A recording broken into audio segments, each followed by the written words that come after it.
all the friends of my friends should be their friends, and all the people here is a nice unified group. Okay. Long document for you. Long document.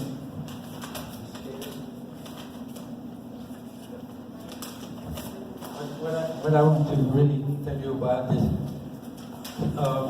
little snippets of things about my wife that will make you understand who she was. You all have had some contact with her, and you know one aspect, but we want to broaden that so that when you go home, you'll understand who you are talking to. So, I want to tell you a little bit about her background. No? The other one is good? Really? Oh. Okay. Much better this way? Yes. Okay. So, shall I repeat? No. Okay. So, I want to tell you a little bit about Marion's background, which actually explains who she was. She was born into wealth. You've seen on this slide show. That much? Okay. I need that for support. I'm very tired. Yes. Yeah, you've seen the buildings. The building where she was born. It's a huge place. And she was one of several children. She already had 3 other siblings who were much older. The older one by the name of Manfred, and the other one, Eric, were like, how many years, Fred, apart? 5 years older already. And a sister as well, or half brother and half sisters. So, and that looked like nothing. For instance, all the linen, huge sizes of sheets for beds that no Chinese laundry would take on today, and our hard linen were all monogrammed with family monograms. Not many monograms, but many of them were actually embroidered. Other things, she was totally surrounded by art. Many important paintings, of course all stolen by the Germans, and sculptures. A few sculptures escaped. I remember there was one horse sculpture that managed to reach the United States some way, I don't know, maybe on foot.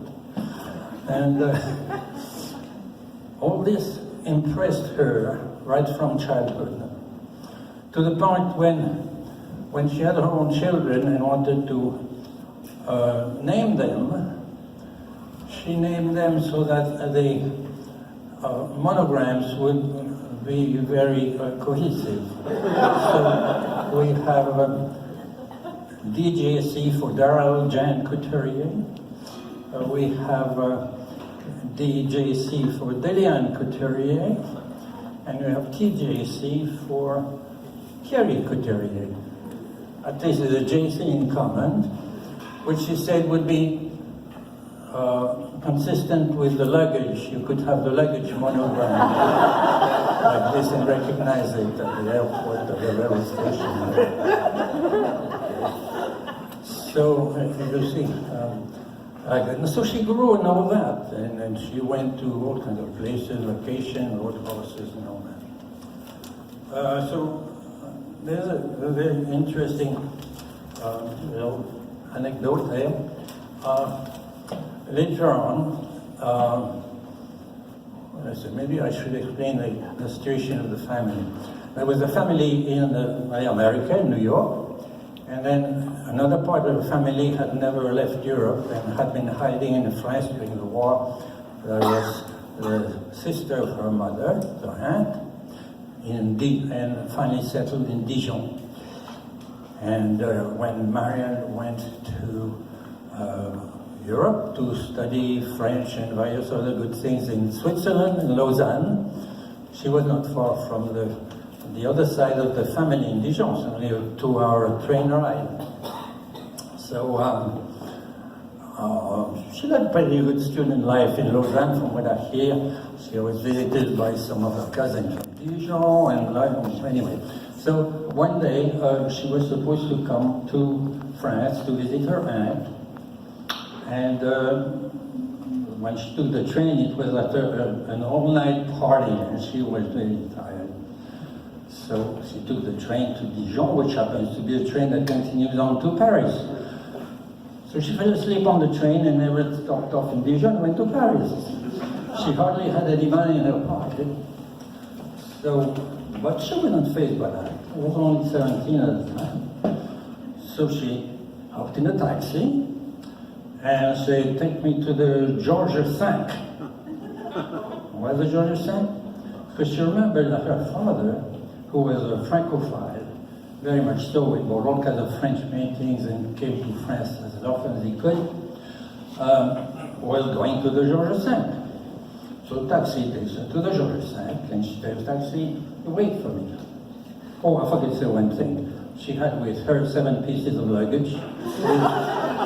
Always travel with 7 pieces of luggage. I could explain that. Then you have the luggage for the clothing, you have the luggage for the toiletries, you have a luggage for the hats, and you have a little box for the shoes, and whatever. But 7. So,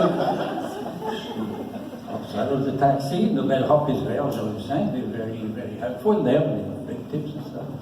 But of course, it was right after the war. This was 1946, I think. Yeah. Okay. So, yeah.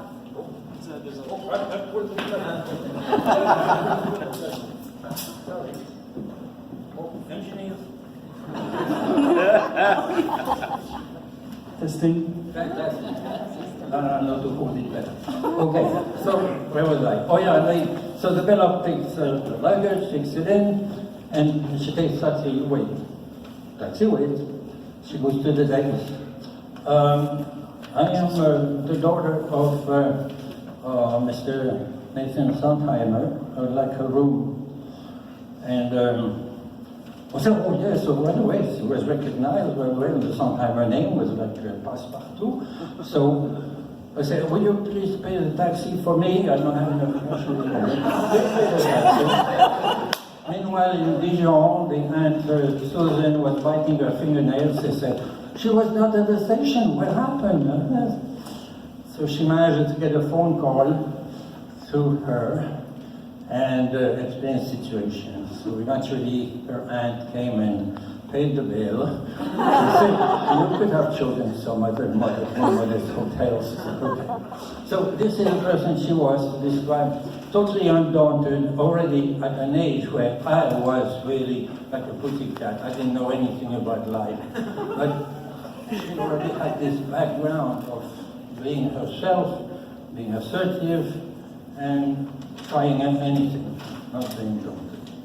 Anything, that was good stuff. Well, let me tell you then now about the romantic part. Maybe you like that. As a young girl from 14 on, from the picture I saw, and from what she told me, I had many boyfriends, lots of boyfriends. I couldn't push them away, In fact, my girlfriends liked to go out with me because they always were fixed up with somebody who would pay me, like that. And, well, she never really apparently found anything serious like that. And when she was in Lausanne, she also met other people. And there was some friends she made, and a person that she really liked as a friend, a really nice guy, by the name of, maybe I want to forget, Raymond Young.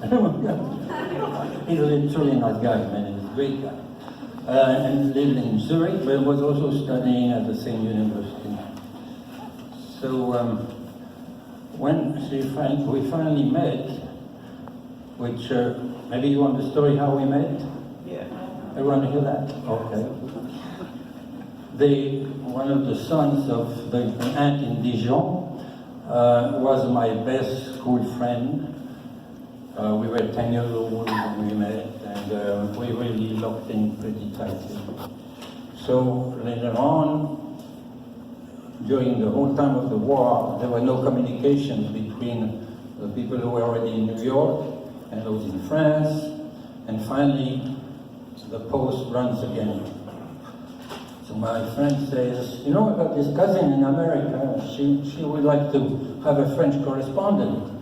And I didn't take English, I don't understand English, I only speak German and French, maybe you talk English, you take your own. So I said, okay. So we started the communication. After 2 or 3 letters, she sends me one of the pictures, it's over there on the presentation, it has a rose with it. That's the one that clinched it for me. So this is the girl for my life. Okay, a real movie actress. Oh, all right. And I had to meet her. But it didn't happen right away because then I was called in for service, my regular military, the 1-year service. And it was not for another 6 months when I got my first leave. I was able to go back to Dijon. So my father, but I learned that she was visiting her aunt in Louan, which is about 50 miles away. So I stayed with my father some like 2 hours. I said, I'm going to Louan. I haven't seen you for 6 months. I said, no, I didn't see this girl. So I went to Louan and I arrived early in the morning. It was 9:30. Her aunt said, I said, where is she? Well, she's still sleeping. She's sleeping, 9:30, what's the matter with her? So I went right to the door, opened the door of the room, and I said she was sleeping. And I said, that's me! Oh, sure, okay. And all right, so that started the whole thing, where we walked the streets of the little town, and we sort of latched on, and it only took 3 days to know that we were in a sticky island, which we did for 70 years. I never would have predicted that. Okay. So, the romantic part. While I was in the army after we had met, I went back to the army. I went to the officer school and went basic training in a place called Saint-Mexan in France. Horrible place. Okay. And she would send me letters there. And the letters all were perfumed with arpège, from Norway. So the mailman did not really call my name after a few letters. He went like this.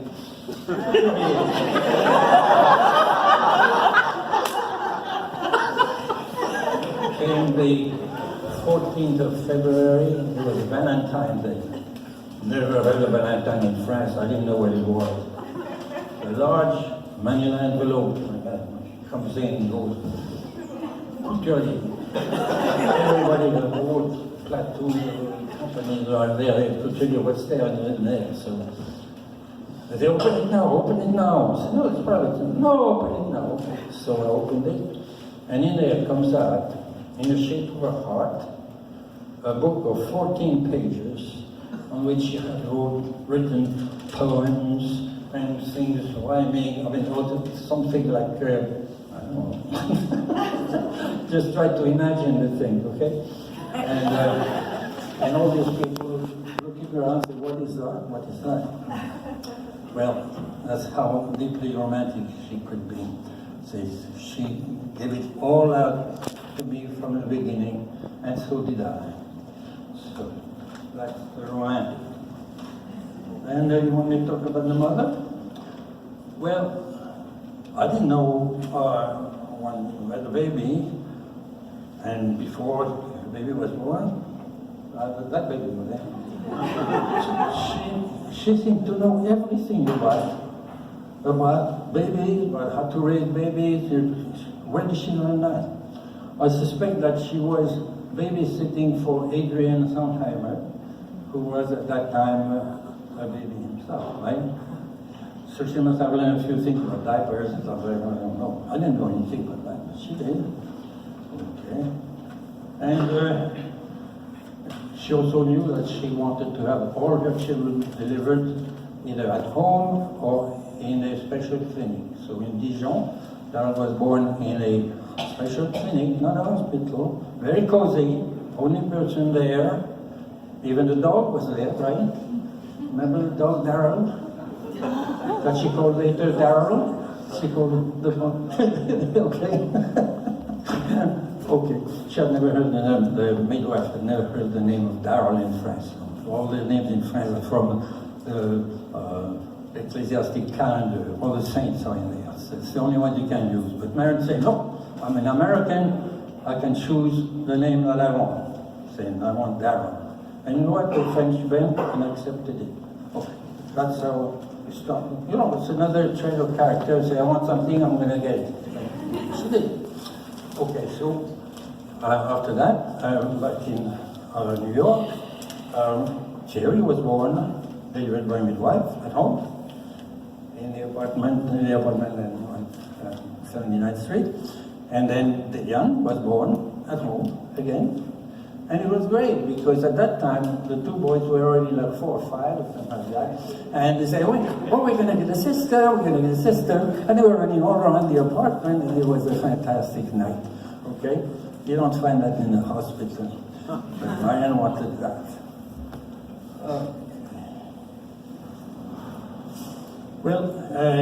That's for the mother. Well, she never really wanted to drive a car, so she refused to learn, especially from me. She said, you're a bad teacher. Okay. So she only learned to drive a car when we moved to Stanford, because then it was a necessity. And we had no taxis or no metro, subway, whatever. That's it. So much, you know. Okay. And the first years of our marriage, was the first 10 years, was really in New York City. And we didn't have much money at all. I started with nothing, practically. And my mother-in-law really helped us tremendously, especially like buying me a car for $300 so that I can do my little television service, outside serviceman, this kind of thing. But she really did a great job in helping us, my mother-in-law. But Marion said, but I want to help too. I'm not used to doing nothing, and housework is not for me. Which again brings back her childhood upbringing, because she said, I can spend all the money I make on paying a maid, but I'd rather have the maid do something that she wants to make, okay? But I want to use my time to do something that is more rewarding. And so she did. Her first job was a photographer in a nightclub. All of a sudden, my wife disappeared for the entire night. I said, what the hell is she doing over there? She told me a few funny stories during that time. I can't remember. And then I said, well, enough of that. And she went, now it's too tiring, and I can't take care of the kids. I want to see my kids. It's okay. So she found another job as a sales lady in a little store on 5th Avenue called Delbo. At the time, Delbo was selling high-class lingerie. So most of the clients were then, you know, they buy that for their wives or for their or other or whatever. So she started first on a full-time basis, so she had to get back there when the store opens, which is maybe on 5th Avenue, it opens only at 10. And, but she was doing a good job of that. And she found out she was doing such a good job that she could call the hours she was going to work. You know, she said, I've sold to her, so there's a guy who comes there, he's a very nice saint.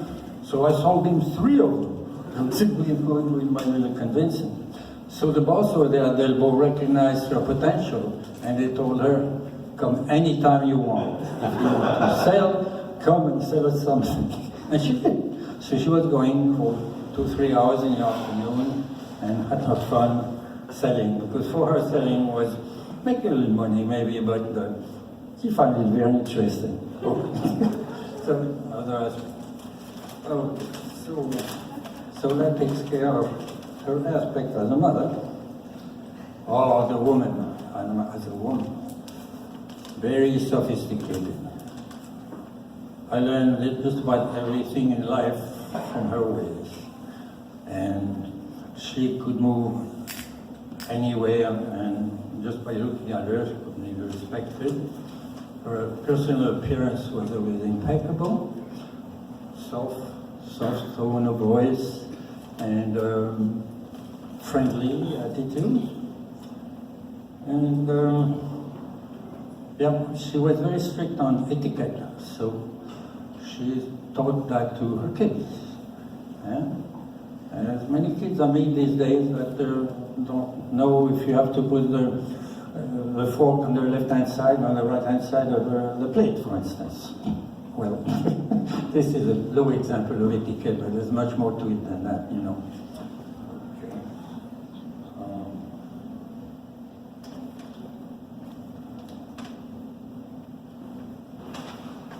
Back to going by car. Since she wasn't driving, she wasn't not going to sit in the back either. She never sat in the back of a car. No. So in Guadeloupe, that got us in a little trouble because when you sit in the front, you want to talk to the driver, right? Well, in Guadeloupe, we had this good friend who was a college principal over there, who was a good friend of my sister, who was also working in Guadeloupe at the same college.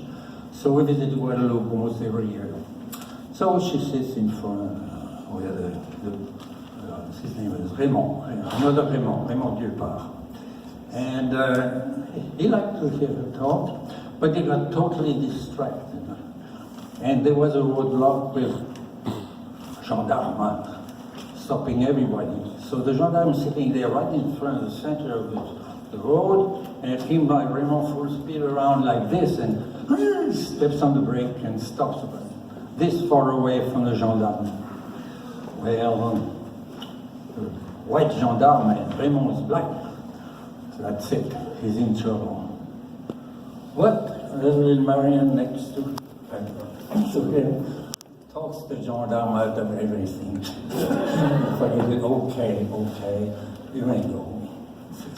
That was their approach to communication. Now we come to the art dealer. Well, her approach to dealing with the art, of course she knew a lot about the art and was well versed in that. And there we lined up in Stamford, and we have this house, and there's a cottage with nothing on there. There's not even any ceiling. It was an old, not a barn, but it was usable. So we went out there 1 month. That she talked about art with friends that she already made. She had walked the roads back and forth and trying to find families with kids the same age as ours. And so the friends said, why don't you open a gallery, show some paintings, do something like that. So I said, okay. So all their friends gathered paintings from kitchens, from basements, I don't know. It was not really very fancy art, but it was something colorful. We hung up drapes on the walls, which were bare, wooden beams and stuff, so it looked white inside. We put a small barrel of wine like this, that with a spigot on the trestle, and you can wine during the opening, and we brought people, and it started it off.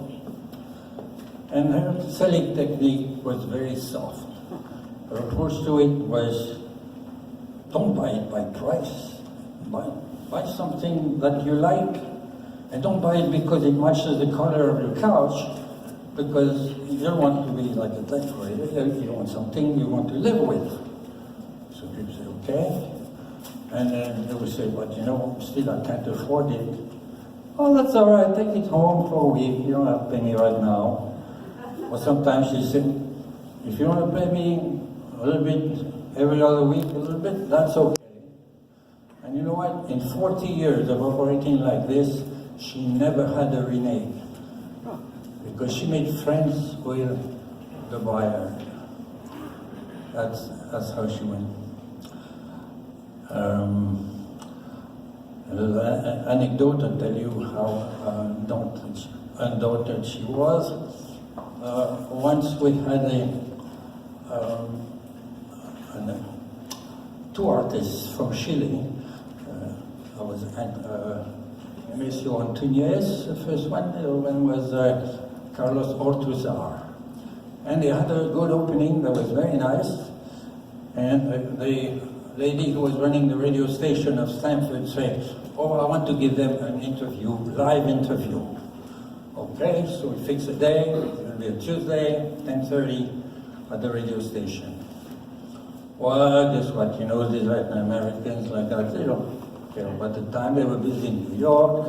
But by 10 o'clock, nobody shows up. In fact, I was 9:30 at that station to pick them up. They were not on the train. What are we going to do? Oh, hey, Gene Stafford is there to remember that, huh? Where was Gene? Hey? Lisa, were they? Huh? Someone said, oh, you know, there's Arthur Stafford over there. He's been in Puerto Rico for 5 years. He speaks fluent Spanish. Since he could just be Antunes. And how about Ortuzar saying, what are you doing? Me? Well, I don't know Spanish. No, but you can fake the accent. So we did. This after never showed up. We went to Ethel Queskin, that was her name, and in the studio, and she asked some question, and I put it on real thick, and then Arthur would throw something to me in Spanish, and I said, yeah, I agree, it's okay. So it's fine, and it was put on the air, and it was good. So, hey, who would do that otherwise except Marion, who set it up like this? And Arthur was fantastic, he came through perfect. Another time,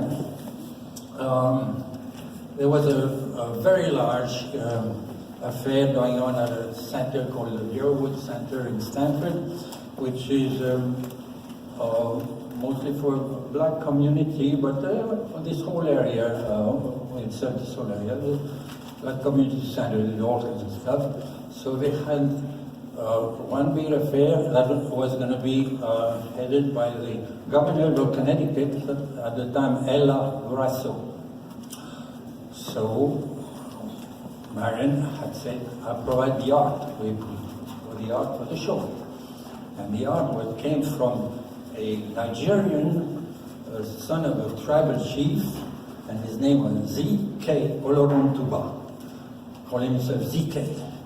We have some of his stuff. Maya has some of the fish, remember the fish? And he was supposed to give us all kinds of his paintings. They were inks on silk. And we wait for the thing, and that, and they were supposed to be framed. But they came around to boy, you have to, I could describe to you who he is. This is a whole other story. But for this one,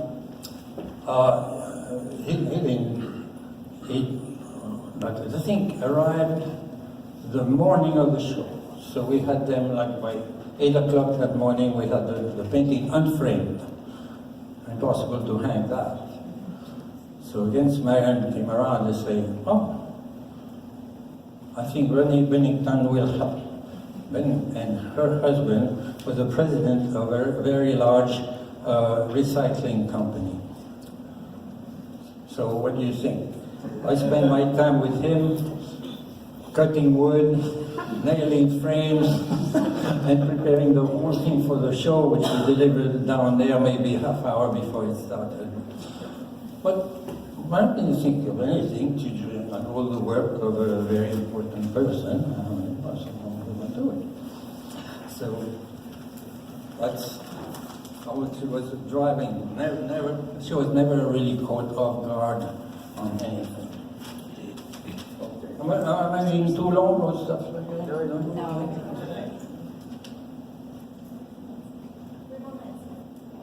Oh, yes. There's one that somebody would be very interested to hear, or maybe we should say something about it.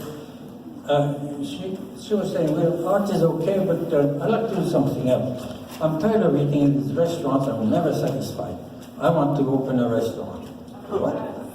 Okay. But where? So, turned out that she went to Saint Barthélemy. You know what that is in the Caribbean? Saint Bart, very well known, very small island. And she went together with Sandra Simile, who is right here. Oh, there you are.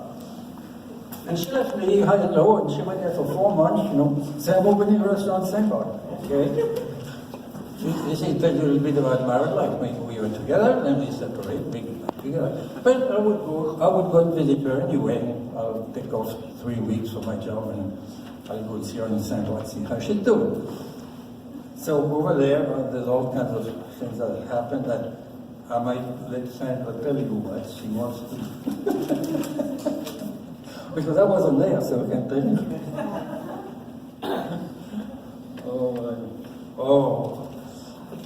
In her love of family and togetherness and all that, she also extended that for other people. She loved to be a matchmaker. So she was 2 very successful matches she made. One of them, there was a friend of ours, a doctor, Dr. Robert Newman, and Hattie. And they have been happily married forever since, and maybe around 60 years, and this couple lives in New Mexico. That's one. And another one, a little more spectacular, that was a school friend of Liliane.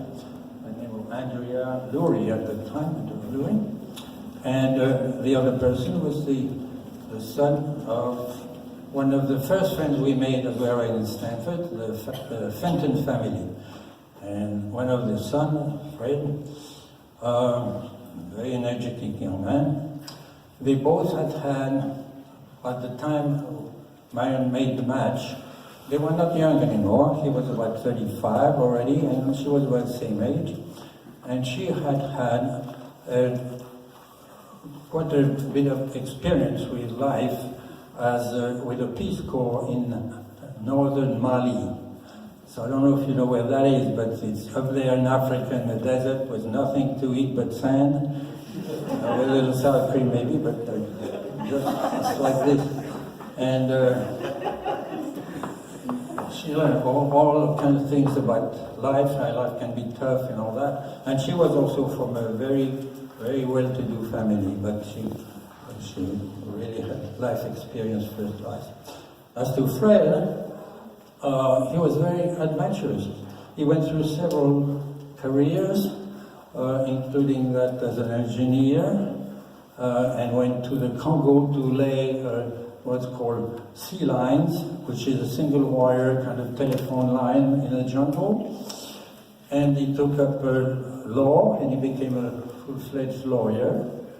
And later on, when law was not so interesting, he studied medicine and is now today an emergency medical doctor in Mystic, Connecticut. Something near Mystic. Anyway, so, but you know what, they didn't want to admit it. So they played it very lightly, and they didn't call each other for 4 weeks, and they were all dying to hear that call back. And it finally happened. And they are, at the moment, have many children and are still happily married. So that was not a good achievement of Marion in matchmaking. Of course, she proposed many more, but they all worked out, you know.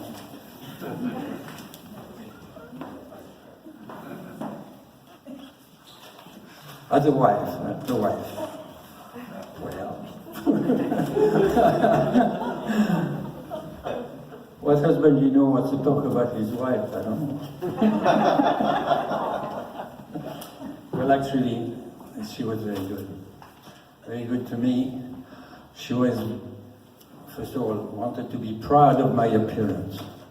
So she wanted me to be as well good-looking or well-dressed and well-presentable as she was. Okay, that was one thing. And then,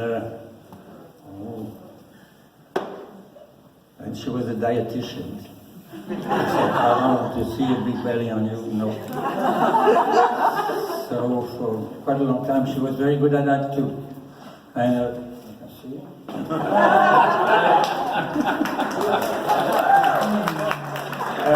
Which was a blessing for me, but not always, because she could transform a quick shopping trip to Trader Joe that would take me exactly 3.5 minutes and a few seconds, transform it into an hour and a half visit to Trader Joe.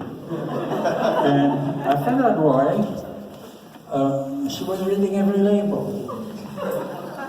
Every label down the thing, and she couldn't read well. You know, sometimes she needed her glasses, in her glasses. She wanted to make sure that the product was correct.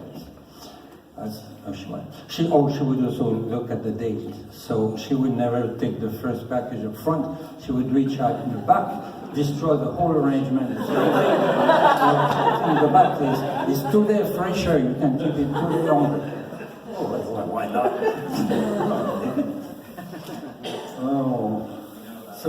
But then I learned not to go with her in the store.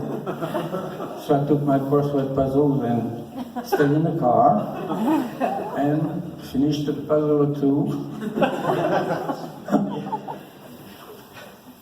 Well, I have to tell you, this is a joke, has nothing to do with it. I just read something about a blonde that was looking at a container of orange juice for 20 minutes because it was written on its concentrate.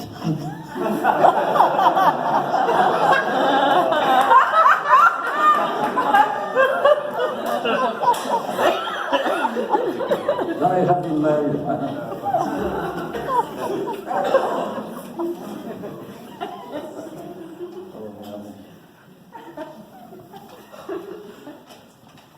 As a boss, a housekeeper, I told you she was used to have maids, so we had maid in New York City, and we had a sleeping in maid in Stanford, which actually was a good thing to do because her gallery business took her to New York once a week for 2 days, and with a client, she never had really much time for household. So we had a wonderful woman from Haiti called Clara. She stayed with us 24 years, and in fact, she became a friend. Clara had a brother in Haiti who kind of survived the regime of Duvalier. He was a businessman there, and at one time, Clara said, "Why don't you go visit my brother in Haiti? He'll treat you right." And she did. She went to Haiti and was treated like a princess over there, and came back enthusiastic about everything. So she was tough with Clara because she wanted things done just right, you know, business people around and all that. She would pick up some plate and would say something in French. C'est dégueulasse, which you French people will understand where the whole French group is here. But now we take it on her chin and say, "Okay, madam, sure, yeah, I'll do it. It's fine." And then Clara learned how to sell paintings. She would take clients when Marion wasn't there. She would go into the gallery and she would show paintings like that. And people would see and they would say, "But you have to buy one. You have to buy one." I always think so. She was well trained by Marion. Okay. Well, actually, to close this, I would say something about how she, in fact, almost became, or did become, the family matriarch. She made sure, all throughout the years, that there was contact with every member of the family, close, far away, as far away as even down Australia where I went to Melbourne. Some family was down there from the David Stroke. Yeah, right here. Huh? Your family over there, okay, all right. And So this is actually what I should continue to do, but I don't know how to do it, because she was a telephone person. Telephone was like another extension of her body. For me, I never had a telephone until I came to the United States. Visit to somebody, didn't call somebody. I took my bicycle, I went over there and knocked on the door. If he was there, okay. If he was not, I went back home. But the telephone was her tool to keep all these people tied together.